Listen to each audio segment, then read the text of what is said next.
तुम्हें पता है हम कभी चीज़ों के बारे में केयर करने के लिए पैदा हुए ही नहीं थे, बट कहीं ना कहीं हमारे आसपास के लोगों ने और एनवायरनमेंट ने हमें सिखा दिया चीज़ों के बारे में ओवर केयर करना। हमारी वैल्यू हमारे लाइक से होने लगी, हमारे ग्रेड से होने लगी, हमारी तारीफ़ों से होने लगी और उन फालतू लोगों के ओपिनियन से होने लगी जिनको हम शायद रिस्पेक्ट भी नहीं करते। हमें ऑलरेडी ऐसा वर्ल्ड बना हुआ मिला था जहाँ पे हम डिसाइड नहीं कर सकते कि हमें कैसा सोचना है या फिर हमें कैसे जीना है। बट वॉट इफ़ अगर मैं आपको बताऊँ कि ये सब बनावटी या फिर मेड अप हो।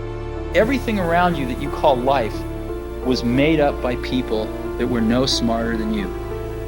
And you can change it. You can influence it. You can build your own things that other people can use. लेकिन पता है हमारी गंदी आदत क्या है? हम क्रिटिसिज्म मिलने पर घबरा जाते हैं। अगर कोई हमें जज भी कर दे तो हम बिल्कुल अपने अंदर श्रिंक हो जाते हैं और ऐसी फालतू चीज़ों से हमें फ़र्क पड़ने लगता है जो शायद हमें अगले ट्यूसडे तक याद नहीं आए। मैं तुम्हें क्लियरली बताता हूँ, if you want piece in your mind, अगर तुम चाहते हो तुम्हारे दिमाग पे तुम्हारा कंट्रोल हो या फिर तुम इस एवरेज लाइफ से बहुत ज़्यादा बोर हो चुके हो, so you need to stop giving a fuck. अब मैं ऐसा बिल्कुल भी नहीं कह रहा कि तुम्हें किसी चीज़ से फ़र्क नहीं पड़ना चाहिए, बट उन चीज़ों से फ़र्क नहीं पड़ना चाहिए जो तुम्हें डिज़र्व नहीं करती। तुम्हें एक बात बताता हूँ, हमारा जो माइंड है ना वो ऑलरेडी प्रोग्राम हो रखा है ओवरथिंक करने के लिए। पहले के टाइम जब इंसान केवमैन हुआ करते थे तो अपनी ट्राइब से रिजेक्ट होने का मतलब था डेथ, लिटरली।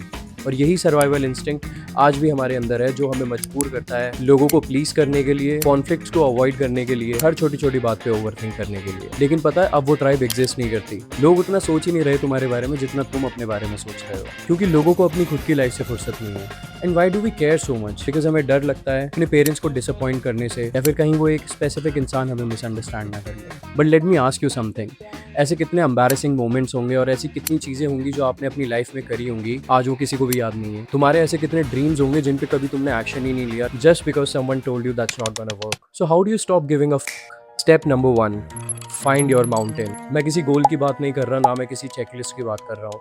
मैं बात कर रहा हूँ किसी ऐसी चीज़ की जो तुम्हारी फुल अटेंशन डिमांड करती है, जिस चीज़ के बारे में सोच के तुम्हें बहुत डर लगता है। मे बी कोई ऐसा बिजनेस जिसके बारे में तुम काफ़ी टाइम से सोच रहे हो, या फिर तुम्हें अपनी बॉडी ट्रांसफॉर्म करनी है, या फिर कोई एक वीडियो और पीस ऑफ कंटेंट जो तुम्हारे फ़ोन के नोट्स ऐप में काफ़ी टाइम से पड़ा हुआ है, जो तुमने आज तक पब्लिश ही नहीं करा। और जब तुम इस माउंटेन को क्लाइंब कर रहे होगे ना, तो तुम्हारे पास टाइम ही नहीं होगा ये सोचने के लिए कि कौन तुम्हें देख रहा है या कौन तुम्हें जज कर रहा है। Step number 2, detach from opinions. अगर किसी ने तुमसे ये बोला है कि तू ये नहीं कर पाएगा तो वो उसकी लिमिटेशन है, वो तुम्हारी रियलिटी नहीं है। और लोग तुम्हें जज करते हैं क्योंकि वो खुद रिस्क लेने से डरते हैं। और जब तुम अपनी लाइफ में ग्रो करते हो ना तो उनको बहुत अनकंफर्टेबल फील होता है। Step number 3, action over thinking. अपनी ओवर थिंकिंग को अपने एक्शन से ब्रेक कर दो। जब भी तुम्हें डर लगे या फिर तुम्हें ऐसा लगे कि ये चीज़ मेरे लिए इंपॉर्टेंट है लेकिन मैं इस पर एक्शन नहीं ले पा रहा हूँ, तो तुम्हें कुछ नहीं करना, तुम्हें बस 5 से लेके 1 तक रिवर्स काउंट करना है। 5, 4, 3, 2, 1 एंड मूव।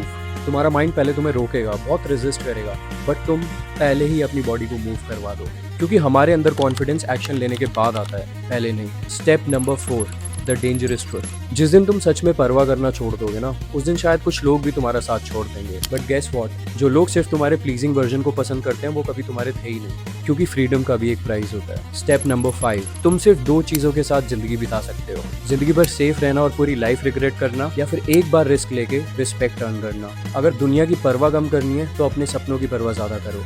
लोगों को अपने बारे में बातें करने दो, उन्हें जज करने दो, लेकिन तुम रुको मत, हमेशा कुछ ना कुछ बिल्ड करते रहो और धीरे धीरे करके तुम्हें रियलाइज होगा that you never needed to stop caring. तुम्हें बस कुछ बेटर चाहिए था केयर करने के लिए, and that's how you stop giving up. और अगर ये वीडियो तुम अभी तक देख रहे हो, it means you want to change yourself. Comment करो आई चूज फ्रीडम, और अगला वीडियो देखो जहां मैं तुम्हें बताऊंगा कि तुम कैसे अपनी लाइफ को अनफॉलो कर सकते हो सिर्फ 21 दिनों में। See you in the next one.